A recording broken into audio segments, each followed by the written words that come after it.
आज का ये एपिसोड शुरू करने से पहले एक छोटी सी बात। क्या आप भी अपना पॉडकास्ट बनाने की सोच रहे हैं? तो एंकर ट्राई कीजिए। ये पॉडकास्ट बनाने का सबसे आसान तरीका है। नंबर 1, ये फ्री है। नंबर 2, इसमें कई सारे ऐसे टूल्स हैं जो आपको अपने फोन और कंप्यूटर पर रिकॉर्ड और एडिट करने की फैसिलिटी देते हैं। नंबर 3, आप अपने पॉडकास्ट को डिस्ट्रीब्यूट भी कर सकते हैं, जिससे इसे स्पॉटिफाई और दूसरे प्लेटफॉर्म पर सुना जा सके।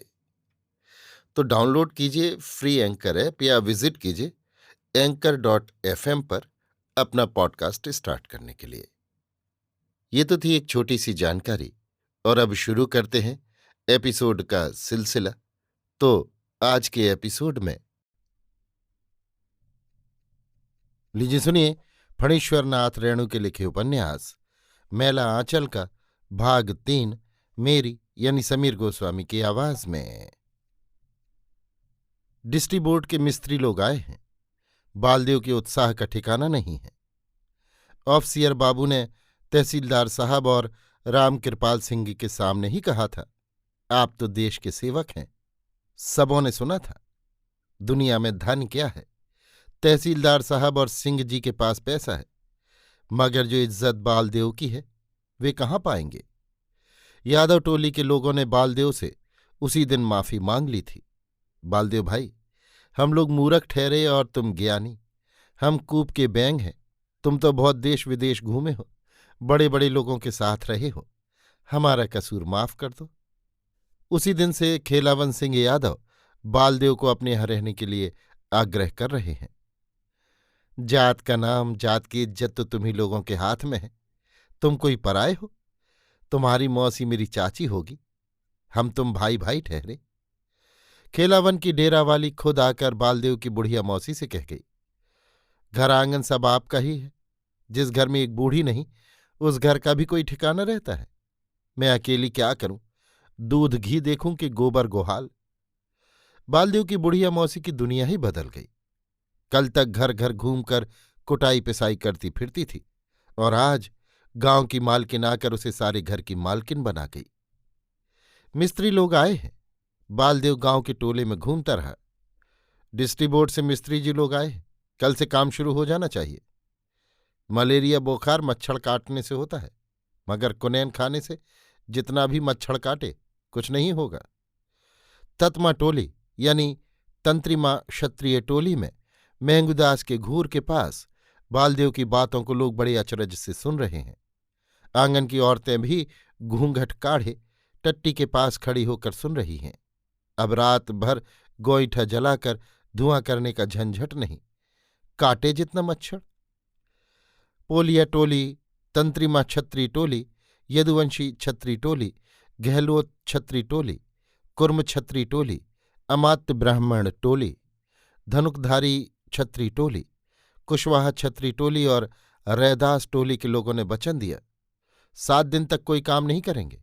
मालिक लोगों से कहिए हल फाल कोड़ कमान बंद रखें। करना ही क्या है, एक अस्पताल का घर, एक डॉक्टर बाबू का घर, एक भंसा घर और एक घर फालतू। 7 दिनों में ही सब काम रेट हो जाएगा। भंसा घर यानी रसोई घर। धनुकधारी टोली के तनुकलाल ने एक सवाल पैदा कर दिया, लेकिन हलफाल कामकाज बंद करने से मालिक लोग मजूरी तो नहीं देंगे? 1-2 दिन की बात रहे तो किसी तरह खेपा भी जा सकता है। 7 दिन तक बिना मजूरी के ये जरा मुश्किल काम होता है। तत्मा और दुसाध टोली के लोगों की बात जाने दीजिए। उनकी औरतें हैं, सुबह से दोपहरिया तक कमला में कादो पानी हिड़कर 1-2 सेर गैंची मछली निकाल लाएंगे। 4 सेर धान का हिस्सा लग जाएगा। बाबू लोगों के पुआल के टालों यानी घास की ढेरी के पास धरती खरोंच कर चूहे के मांदों को कोड़कर भी कुछ धान जमा कर लेंगी। नहीं तो कोठी के जंगल से खमर आलू उखाड़ लाएंगी। रौतहट हाट में कटिहार मिल के कुल्ली लोग 4 आने सेर खमर आलू हाथों हाथ उठा लेते हैं, लेकिन और लोगों के लिए तो बड़ा मुश्किल है। बलदेव ने निराश होकर पूछा, अब क्या किया जाए? तनुकलाल के पास समस्या का समाधान पहले से ही मौजूद था। बोला, एक उपाय है, यदि मालिक लोग आधे दिन की मजूरी दे दें तो काम चल जाए। तनुकलाल के इस प्रस्ताव पर विचार करता हुआ बालदेव मालिक टोला की ओर चला। विश्वनाथ बाबू तो मान लेंगे, सिंह जी के बारे में कुछ कहना मुश्किल है। सिपहिया टोली का बिरजू सिंह कल कह रहा था, सिंह जी इस पिताल में कोई मदद नहीं करेंगे। कहते थे इस पिताल का मालिक मख्तियार विश्वनाथ और बलदेवा। ब्राह्मण टोली से तो कुछ उम्मीद करनी ही बेकार है। जिस दिन से अस्पताल होने की बात उन लोगों ने सुनी है, दिन रात डॉक्टर और अंग्रेजी दवा के खिलाफ तरह तरह की कहानियां सुनाते फिर रहे हैं। जोतकी जी का विश्वास है कि डॉक्टर लोग ही रोग फैलाते हैं, सुई भोंक कर देह में जहर दे देते हैं, आदमी हमेशा के लिए कमजोर हो जाता है। हैजा के समय कूपों में दवा डाल देते हैं, गांव का गांव हैजा से समाप्त हो जाता है। काला बुखार का नाम पहले कभी लोगों ने सुना था।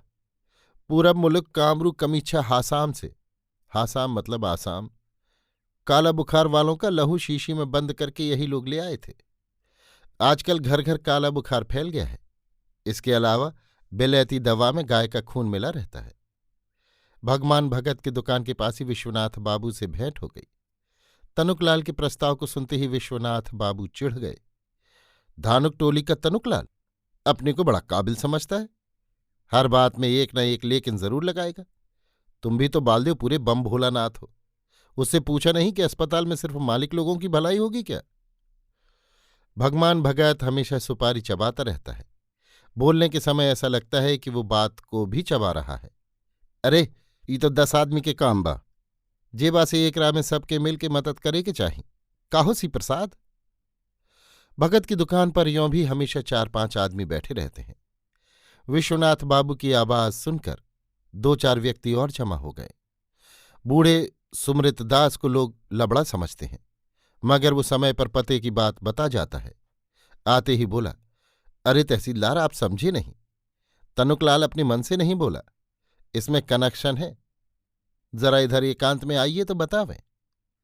तहसीलदार और सुमृत दास भगत की दुकान से जरा दूर जाकर बतियाने लगे। दुकान में बैठे हुए किसी ने कुढ़कर कहा, बूढ़ा लुच्चा इसी को कहते हैं, हर बात में एकांती। भगत ने आंख टीप कर मना कर दिया, जोर से मत बोलो, बालदेव है।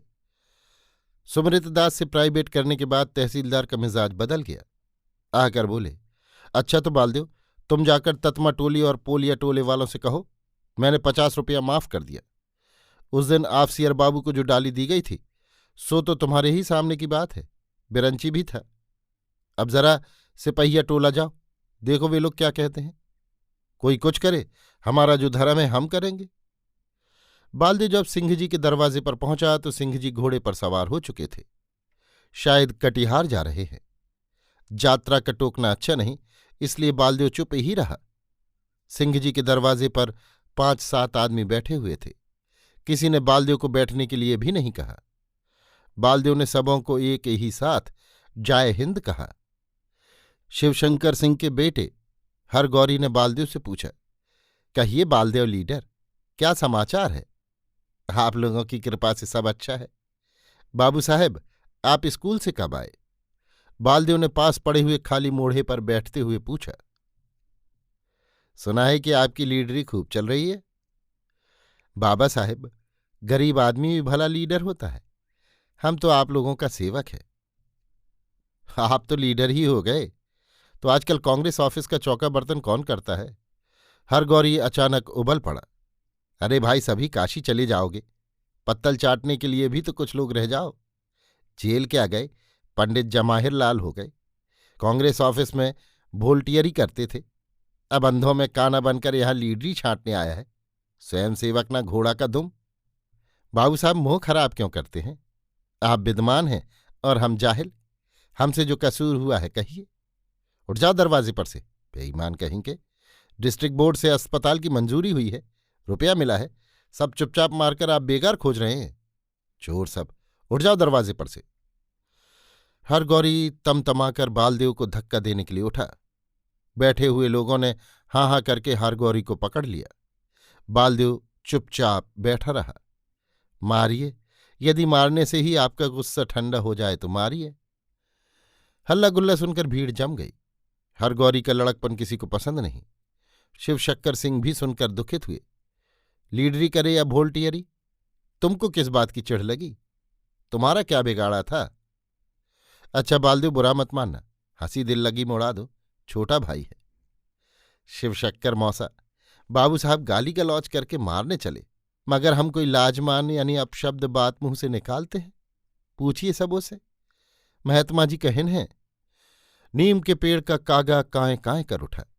हर गौरी गुस्से से थर थर कांप रहा था। ये लोग भी अजीब हैं। 1 घंटा पहले बालदेव की टोकरी भर शिकायत कर रहे थे, लीडरी सटकाने की बात कर रहे थे, और अभी उसका बाप भी बालदेव की खुशामद कर रहा था।